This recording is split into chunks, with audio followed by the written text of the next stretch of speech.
Hello everyone, Ray Pedraza of the McAllen Cable Network here in the city of La Grulla. You know, many of us in McAllen were spared from any major damage from Hurricane Alex or Tropical Depression #2, but here in the city of La Grulla, quite a different story. I am standing in water from the Rio Grande. As you can see behind me, it has topped its banks. The road leading to the city's water pump is underwater and crippled the city's water supply. La Grulla residents who live along the banks of the Rio Grande are on edge as floodwaters of the Rio Grande inch closer and closer to their homes. They're worried because they might get flooded and they might lose their things. Many of them gathered Friday to stare at the rising water and at two men who decided to go alligator gar fishing in the swollen river. I came and check it out. We had a long time I hadn't seen nothing like this before. Meanwhile, there was plenty of work to be done down the street addressing the problem with the city's water pumps. The electrical wiring on the motors over at the river got covered with water, so we don't have pumping water over to the reservoir.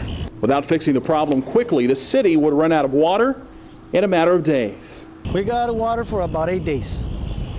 Running water for the city. The reservoir has some water, but we don't want to get it low pressure.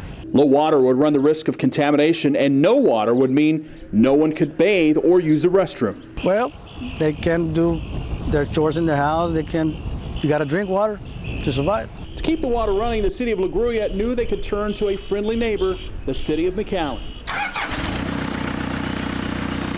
What happened was they usually get their raw water supply from the Rio Grande River, but it's about a mile out. And now that they've diverted the water into the floodway, their pump house is actually underwater. So they have no way to feed their water plant with raw water. To help out, Vincent Romero and a crew of McAllen City employees mobilized a mobile water pump, tapped into a line that feeds the water plant, and planned to bypass the line coming from the crippled pumps.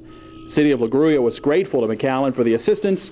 The McAllen crew was happy to help. It is a good feeling. I mean, everybody needs somebody sometimes, and you know, there may be a day, you know, that we need help from somebody, you know, with our own personal lives or even in the public sector, and hopefully the people will respond the way we respond. It's just being good neighbors. And as crews worked against the threat of even more rain and the big mosquitoes out here and the threat of more rising water, people in these homes behind me here on private Lázaro Solís Street are concerned about the water creeping up into the backyards of their homes, something they'll continue to watch as Tropical Depression #2 continues to impact the Rio Grande.